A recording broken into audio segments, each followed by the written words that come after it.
అత్యుత్తమ ప్లేస్మెంట్స్ తో ఎంఎన్సీ కంపెనీలలో ఉద్యోగమే లక్ష్యమా? ఇంజనీరింగ్ చదవాలనే మీ పిల్లల కలని కేజీ రెడ్డి కాలేజ్ తో నిజం చేసుకోండి.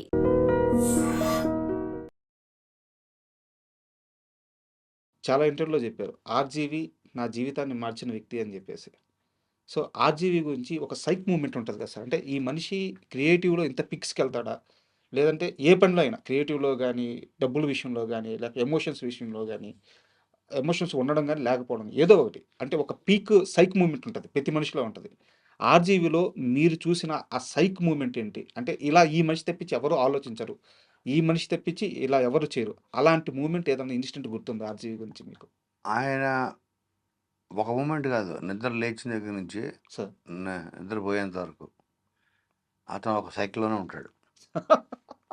ఒక మూమెంట్ కాదు, పడుకునేంత వరకు తను చేసే ప్రతిదీ, తను మాట్లాడే ప్రతి మాట, తన ఆలోచన, ప్రతిదీ ఏది నార్మల్గా ఉండదు. సార్. మనం అందరం మనం ఒక సాంప్రదాయబద్ధమైన జీవితం గడుపుతుంటాం. మనం పొద్దున్నే లేవాలి, స్నానం చేయాలి, ఇస్త్రీ బట్టలు వేసుకొని వెళ్ళాలి, స్నానం చేసిన తర్వాత దండం పెట్టుకోవాలి, లేదంటే టిఫిన్ చేయాలి, పోనీ దేవుడు అంటే నమ్మకం లేకపోతే వాట్ ఎవర్ ఒక రొటీన్. హ్మ్. తన లైఫ్లో కూడా రొటీన్ ఉంటుంది. బట్ అక్కడ ఏదో ఉంటే తీయడం, వేసుకోవడం, తన థాట్ అంతా ఎప్పుడు సినిమానా ఇంకోట ఏది రెగ్యులర్ నార్మల్ అందరూ బతికే లైఫ్ అతను బతకడం. సార్. అతనికంటే ఒక ప్రపంచం క్రియేట్ చేసుకొని ఆ ప్రపంచంలో is king of his own world. హ్మ్. అందులో అతను బతుకుతుంటాడు. ఒక పర్టిక్యులర్ ఇన్సిడెంట్ ఏమన్నా అట్లాంటిది చెప్పడానికి ఇప్పుడు లెట్స్ సే ఫర్ ఎగ్జాంపుల్, నేను ఒకరోజు తనకి అసలు ఫుడ్ అన్నది ఇట్స్ లైక్ ఏ మెడిసిన్. హ్మ్. జ్వరం వస్తే ట్యాబ్లెట్ వేసుకుంటారు కదా, క్రోసిన్. సార్. ఫుడ్ అంతే. హ్మ్. ఆకలి అన్నది రాము పాయింట్ ఆఫ్ వ్యూలో అదొక డిసీజ్, అదొక జబ్బు, ఓకే. అదొక రోగం లాంటిది. ఆకలి వేస్తుందా, ఇచ్చేయండి. పర్టిక్యులర్ ఇది తినాలి, అది తినాలి ఏముండదు. లేదు. సో మనం ఏంటి, కంపల్సరీ నేను ఒకరోజు రాత్రి మాడతా రాము నాకు ఆకలి వేస్తుంది, హ్మ్. నీకంటే నువ్వేమన్నా చెప్పమంటావు స్నాక్ ఏదన్నా?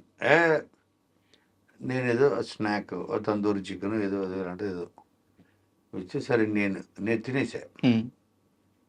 కథ మాడుతూ 12-1 గంట అయింది. ఇప్పుడు తనకు ఆకలి వేసింది. హ్మ్. ఆ బోన్స్ తిన్నాడు. బా! అంటే హౌ డిఫరెంట్ ఈజ్. నేను రాము అది నేను తినేసి బోన్ అయితే ఏంటి అన్నాడు. ఆ టైంకి ఆకలేస్తుంది. ఆ టైంకి ఆకలి వేస్తుంది, బోన్ ఉంటే బోన్ పూల అది లేకపోతే ఏంటి, నన్ను తినేసేవాడు ఏంటారు. ఆకలేస్తే తినాలి. తిండి కూడా ఒక మందు లాంటిదే, మెడిసిన్. It is not. మనందరికి ఏంటంటే కొంతమందికి పొద్దున లేస్తే మధ్యాహ్నం ఏంటి డిస్కషన్ ఉంటుంది అరగంట. కరెక్ట్. ఫస్ట్ ఒక పని చేయి, గుత్తి వంకాయ తీసుకొని దాంట్లో మసాలా పెట్టి మధ్యలో కోసి ఇది చెయ్యి, తర్వాత ఇది చేయని ఒక అరగంట డిస్కషన్ జరుగుతుంది. ఏది పొద్దున లేచి బ్రేక్ఫాస్ట్ చేస్తూ బ్రేక్ఫాస్ట్, అలాగే లంచ్ చేస్తూ రాత్రి ఏం చేయమంటారు అనగా దాని గురించి రాత్రి ఒక డిస్కషన్, రాత్రి మళ్ళీ డిన్నర్ చేస్తూ పొద్దున్న బ్రేక్ఫాస్ట్ గురించి డిస్కషన్. తన లైఫ్లో ఫుడ్ అన్నది అసలు అదొక టాపిక్కే లేదు, అదొక ఇట్లాగే మెడిసిన్. ఆకలి అన్నది ఇరిటేట్ చేస్తుంటుంది మనల్ని. సో దాన్ని ఏదైనా వేస్తే లోపల అది తగ్గుతుంది ఇరిటేషన్. జ్వరం వచ్చినప్పుడు క్రోసిన్ వేస్తే తగ్గినట్టు ఆకలి వస్తే వచ్చే పెయిన్, ఇరిటేషను లోపల ఏదోడు పడేస్తే అది తగ్గుతుంది ఇరిటేషన్. సార్ అంతే ఆలోచిస్తారు ఆయన. ఇంతే తిండి, అక్కడ ఏముంటే తినేస్తాడు. ఇదే అసలు దాని డిస్కషన్ కూడా ఇష్టపడ్డావు. ఇది అతిపెద్ద సైక్ మూమెంట్ ఇది. డిస్కషన్ ఇష్టపడ్డావు.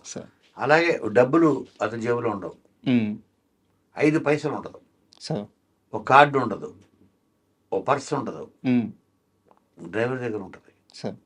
అది కూడా ఆఫీస్లో అకౌంటెంట్ వాళ్ళ మదర్ డ్రైవర్ దగ్గర క్యాష్ పెట్టావు, 10,000 పెట్టుకోరా బాబు, ఈయన గుర్తుండదని వాళ్ళు క్యాష్ పెడతారు. గుర్తుగా ఓకే ఓకే అతను తెలియదు, అతను మెయింటైన్ చేయడం తెలియదు. సో హీఈస్ క్యాష్, డబ్బు కోసం, మనం ఆస్తుల కోసం ఉమ్, సినిమాలు తీయాలి. ఇప్పుడు మన పెద్ద సక్సెస్ అయింది, మీరు ఏం చేస్తారంటే, మా ఫ్రెండ్కి మొన్న కొన్నాడు వెల్ఫేర్, కూర్చుంటే ఉంది అసలు నా నెక్స్ట్ టార్గెట్ వెల్ఫేర్ అన్న మనసులో ఉంటుంది. ఉమ్, తనకు అదేం లేదు. వెంకట్ రాము నేను చిన్న కారు వేసుకు పల్లె పదేళ్ళలో మారుతి ఉమ్, పర్వాలేదు సుబ్బారావు దానికన్నా 4 చక్రాలే కదా ఉండేది, పద అనే కారు ఎక్కేస్తాడు. ఉమ్, నాకు ఒక పెద్ద టాప్, ఒక రేంజ్ రోవర్ కావాలి, ఇది కావాలి, అది కావాలి. అతని ఫిలాసఫీ ఏంటంటే, నేను అడిగా ఒకరోజు ఇదే ప్రశ్న. ఇప్పుడు ఒకరి దగ్గర 1000 కోట్లు ఉంది, ఒకరి దగ్గర 100 కోట్లు ఉంది, ఒకరి దగ్గర 1 కోటి రూపాయలే ఉంది, ఒకరి దగ్గర 10,000 ఉంది. అటు మొత్తం అటు సేవింగ్స్. సార్ 1000 కోట్లు ఉన్నాడు, ఆ 1000 కోట్లని అటు చూశాడా? అటు చూస్తాడా? పోనీ లేదు. లేడు రాము, చూడడం. ఎక్కడున్నాయి అవి?